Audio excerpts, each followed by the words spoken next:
Крыму невозможно поднять сельское хозяйство без воды, признал председатель парламента Российской администрации Крыма Владимир Константинов. В очередной раз на заседании президиума звучали призывы предоставить концепции добычи, хранения и транспортировки воды.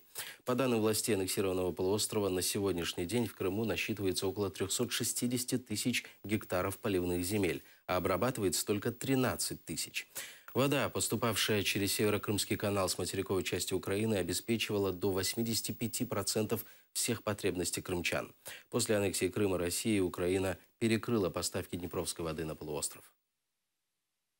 Нужны современные технологии, как сельхозпроизводства, так и технологии по добыче воды, по ее хранению, по ее транспортировке и так далее. Потому что все дружно запели о том, что, так сказать, ой, плохо перестала вода идти по каналу. Но все забыли, что разграбили всю систему мелиорации.